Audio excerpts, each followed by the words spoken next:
I was in a relationship for quite some time. Anyway, it didn't work out, as these things sometimes do. And I got really angry and I got really aggressive at this person and I was heartbroken. And then I had to take a while for myself to realize, actually, a lot of that, the red flags were there, but I still sat back and let things ride and what have you. And a big part of healing, if you want to say that, you know, for me, was celibacy. Yeah. And I've been celibate for 2.5 years. And anyone that comes to me, the first thing I say is, my name's Amber. If you're trying to get my number because you think you're going to fuck me, just know I'm celibate. And I've been in this for 2.5 years. So I'm happy to exchange numbers. I'm happy to maybe be your friend. But if you think you're getting anything else out of me right now, I still don't think I'm ready to offer that to you. So, you know, celibacy for me was a massive thing. Do you think that's going to make it difficult for you to find a partner? Saying that you're celibate? Because I think guys typically I'm not looking for a partner. Okay, that was going to be my next question. Do you want to be married? Do you want to have a partner? I don't So plan if that's on not a ever priority, getting married, and children are not for me. Would you want like a long-term boyfriend or something? I had long-term boyfriends in my 20s. I'm now in my late 30s. Obviously, you know, there is no better feeling than being in love. That is an emotion we cannot control and we don't know how we're going to act.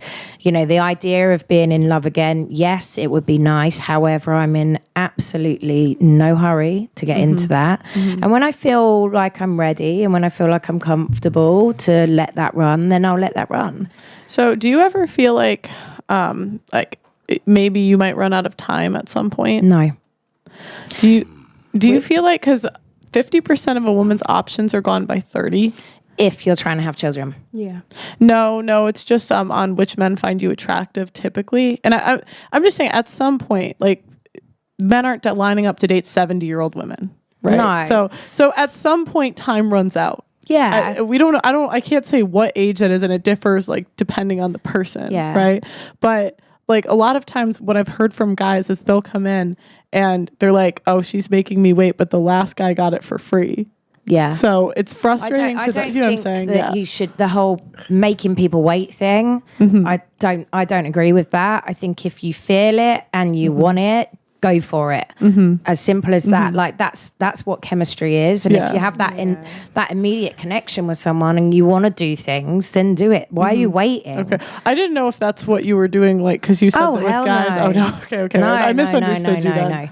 No, there's no waiting. It's more a case of right now nobody really jumps out.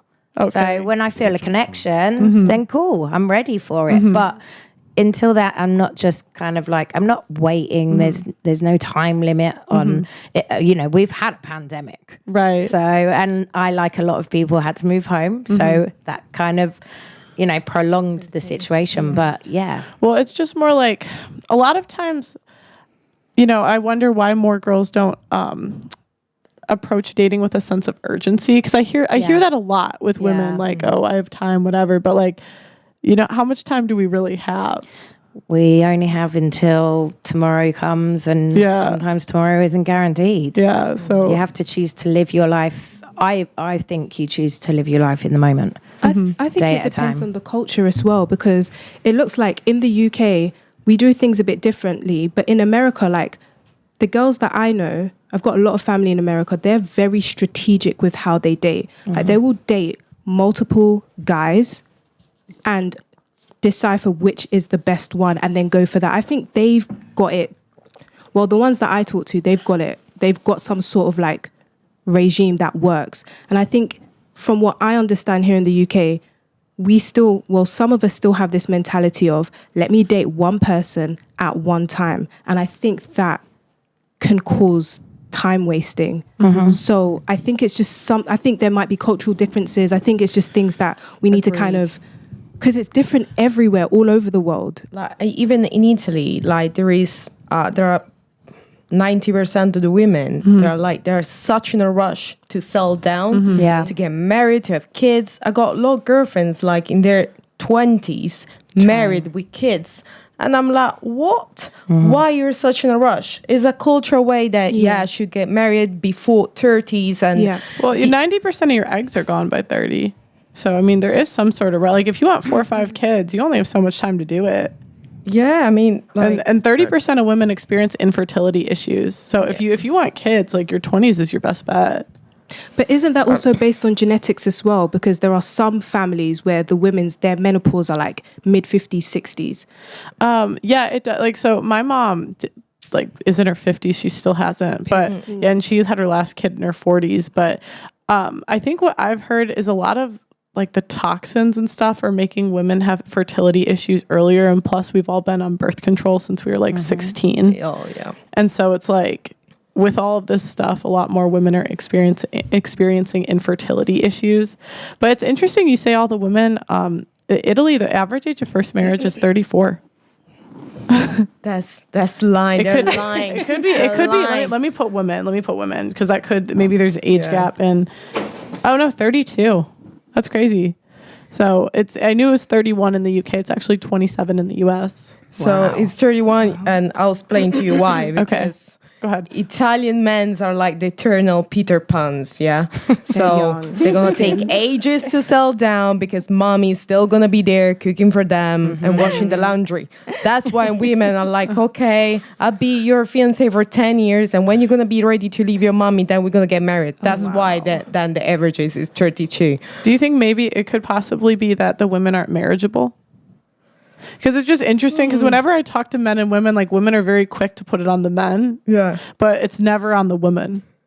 Oh, no. It's both sides, you'd say. Yeah, it's both sides. Yeah. Like women can be fucked up as men. It's the same way. It's just that like if I need to think about cultural point of view, in Italy, like we got a lot men that are still like very Peter Pans. They're children, basically. We have those in England too. Yeah. I'm sure they're everywhere. Well, yeah, but it's like, it's this cultural way that you stay home with your parents and they leave their house like late in their 30s. While here in the UK, I can see like, especially in London, a lot of people, like young people, 20, 21, living by themselves, renting the house, having this kind of job and this and this and this. In Italy, like... Oh, really? Here, I feel like every person I meet, like half the people I meet in their 20s live at home. Really? Yeah. Even in their 30s. Definitely. I do think there's a bit of a divide, though. There are some who... Well, it really depends. It's a mixture. But there are quite a lot of people that do live at home with their parents. Would you say the same thing for a woman? Like she's not growing up if she's living at home? Yeah. Yes. You're getting coddled by it most of the time. Yeah. Yes. But it's just interesting because I would say by and large, because women make less money, there's probably more that live at home with their parents. So it's funny that we put it on the men and we say they don't grow up because it goes both ways, because right? Because in Italy, women are waiting for that man to earn a certain amount of money so you're going to provide for me and you're going to buy a house and you're going to do this and this and this. So otherwise, my parents... Live at home with his mom until he gets the money. Sorry? So he has to stay at home with his parents until he gets the money if you're expecting all of that. But most girls can't get that because it's only like 20% of women get to stay home and be a housewife, if less. And most women aren't willing to do the age gap, which is like the best way if you want to do that is to like date a guy in his 50s. Really old. Yeah. Like you're 20, you're 29. You want to be a housewife tomorrow? Find a guy in his 50s. He'll do it. Yeah. But so it's almost like we have these high standards for men that a lot of them just can't meet, that are unrealistic at times, Yeah, we still got the stereotype of a man that's going to be the Prince Charming and that white horse Disney. Disney, like saving you, giving you that great life. When I do really think that it's every person as an individual, you should provide for yourself a great life. And then if you're going to find a partner that's going to suit your galaxy, that is not going to be your planet, it's going to suit your galaxy, then great. You don't think it's okay to depend on a man? No. Nah. Wait. Really? So none of you think it's okay to depend on a man? I disagree. I don't mind depending on a man, but I think that's because of like how I was raised and my cultural background. So I'm from West Africa, Sierra Leone, and like the way everything was done, my parents came in the 80s. The way everything was done, my dad did nearly everything. The only thing I remember my mum paying for was like the light and the electric, and she depended on him, but he didn't control her either. So she went to work, she did whatever, and there was just a normal balance. And I think that's quite, I don't know, because you're both African as well. Yeah. I don't know what the setup is, but that's what I saw. So I don't have an issue taking money from a man, depending on a man. It doesn't make me any less of a woman. If anything, I feel more in my femininity, but that's my own. Do you feel like it's then if a man's taking care of all the bills, do you feel like it's reasonable that he gets more control? Yeah, of course. I'm going to be The honest. leader of the ship. Someone has to stare. I can't stare, and he's staring, and he's doing all the stuff. So question to you guys, why did you say no, it's not okay to depend on a man? I think for me, it's my personal experience. I got divorced parents, and I grew up with my mom being very independent and providing for us. And she always tell me, do not let a man paying for your stuff, Make sure that you're going to have your job and everything sorted out, because at the end of the day, if something's going to go wrong, you know how to be independent. You're not going to need anyone. So probably on me, it's like, if I'll be in a relationship, I want to be independent in terms that if something is gonna end it, I'll still gonna make sure to You're okay. I'm okay with that. Do you think that's maybe hindered you in dating? Because part of femininity is relinquishing control. Yeah. And so if we're always taught we can't count on men are like, okay, then why would we sign Why are up? we here? Why because men want to be needed. Yeah, they do. And so if they don't feel like they're needed, they don't have purpose. Yeah. That's why I had a really bad choices in my relationship, because then I present myself like the independent woman, strong woman that doesn't need anything from anyone. And then, men's are like, so why am I here? Why I'm here? But I think you can be both, because I'm that very independent woman. I work my butt off. I've done everything I needed to do for myself. And I'm aware that I don't need anyone, but that's not to say that I don't want someone to do those things for me. Celibate, but was it what happens shouldn't when a guy approaches you and he's interested in you, but you're not interested in that guy? Well, if I'm not interested in them, I'm not interested in them. There needs to be an attraction first off, or something that's intrigued me about you, and then obviously, like I said, I'm not shut off to it. I'm just celibate right now. Yeah, I'm not shut off to it. And the guy that you're attracted to comes in the room, but he doesn't approach you. What are you gonna do? Approach him. Yeah. Ooh. Yeah. I mean, cool. That is how I've got most of my guys. That women shouldn't rely on men. No. Or no. I'm saying, was that the question? Yeah. I mean, it's like this. Me personally, I feel like it's about what you bring to the table. It's like, for example, it's like you should definitely rely to a man if you're filling in the gaps. But if you now, like for example, let's say he's just focused on money and he's just solely the provider, I feel like you should be taking care of other areas because you're already provided for.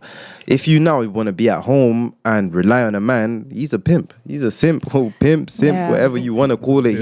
It's not a fair bargain. So in that aspect, you shouldn't rely on a man. But you have to let's bring say something else. He pays every single thing now. You financially, you don't worry about a single thing. Take care of the house. Needs to be balance. Balance is really, really important. Don't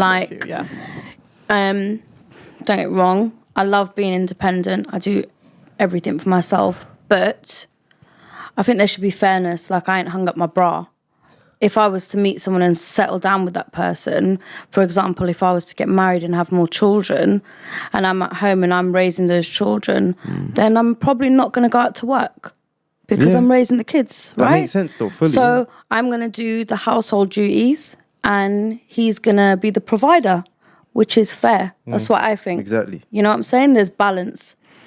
To solely provide on a man if I'm not having kids and I'm not doing anything, well, that would kind of make me lazy. He's getting the short end of the stick. So I have a question. What do you guys feel like you could bring to a guy that he couldn't just hire a maid and a hooker to do? That's a good maid, a cook, and a hooker to do. So basically you need Kids. Kids is the only thing. Yeah, I'm sorry to interrupt, but it's kids. Yeah, because kids. yes, a maid. You have to let them answer. No, it's true though. But I just no, wanted to put that out there. No, it's true. Yeah, but just before any. We knew that. Cool. It was I for feel us to like- work out. I'm sorry, guys. God. I feel like you have to match his energy. Like if you're trying to chase someone that has got all this drive and ambition to be the best, and they're putting in the hours at work, you also need to be of a similar person. Like you need to have that similar personality. No, because men and women look for different things. Exactly. So like men don't care about your money. They don't care about your career. They don't care. No, they don't care about. They don't care about what you do. But I think So- you still need to do that for yourself. I mean, you can do what makes you happy. Yeah. but That's it doesn't. terrible, But no. Okay. That's terrible advice. No, sorry, you're right. You're right. Actually, you're correct. You're correct. But I'm saying don't complain about the results though. So Yeah. if you want to do what makes you happy, don't complain about the results. Yeah. So like I mean, you I've can never you that can woman you to do can that. like become the guy, but like men don't like guys. They like women that are like yin and Some yang, men like innit? guys. Yeah. It's not. You don't need two yings. Yin yin. Yeah. It won't fit together, or two yangs. It don't work. It's yin and yang. No, So your question was, Perfect what do we balance. bring to the table? yeah that that they don't? yeah that a that- man can't get from a maid or what? yeah like from a maid, like a maid, cook, and a hooker. A paid service. I was gonna, some hookers provide emotional safety and intimacy, Companionship. There are loads of men that I talk to that are like, Linda, do you know what? Sometimes I think my partner doesn't understand that I need someone to talk to. I need someone who I can feel vulnerable to without her throwing it back in my face. I've got I've got to answer this one. God. All right. So you said men shouldn't they go to their women, or they're worried about. Wait, say that again. Sorry. So wait, what? Say your statement again. Okay, so I think what The they vulnerable bit. the vulnerability, they want their partner to, they want to feel safe to be vulnerable without her throwing it back in their face when they have an argument. Okay, so those men should not be emotional to their women, because it's in female nature to, if let's say there's an argument between a man and a woman, if she has ammo, there is no line that She won't cross. And men arguing between men, there are lines. They understand. I Boundaries cannot and respect. Exactly. Got I it. can't speak about his mother, otherwise all war will break loose. However, if I'm arguing with a woman, Say anything about your mum. and she goes say something about my mom and her cooking, and the last time she said she came over, there's no boundaries. And so the solution is that men should go and speak to their other male men. friends about situations that are emotional to them, that are deep to them, and then once they've come up with solutions with their male friends, they should go and have the solutions ready for their woman. Ish, that's easier said than done, because I agree. I actually ran a room on Clubhouse about this whole dynamic, and men also said that they don't always feel safe to speak about really emotional things because they don't even know how, because it makes them feel less of a guy in front of their guy friends. Nah, that's not really your guy. Then though. you got no friends. That's not your guy, man. But I agree. that was the most common response. Then my solution to that is, if you don't feel comfortable having a conversation with your guy friends, then go to an elder, like it's just an That makes uncle or sense. father figure, where they're not in the same dynamic or group setting That as makes you. sense. They've done life, they've been there, done that, got the t-shirt, and that way you can have a conversation with them that will allow you to feel that, oh, even if I can feel less of a man if I'm talking to a guy that's been there. He's done things that I could never imagine. Do you know what I'm saying? That's what. So if a guy doesn't want to be emotionally vulnerable, he says, "I got my boys for that." What could you offer him? Me personally, Yeah. I want to lie and say peace of mind. I respect that, though. Yeah, I mean, That's a big value for men. But do you know what? Yeah, I'm learning. I don't mind being like honest. Yeah,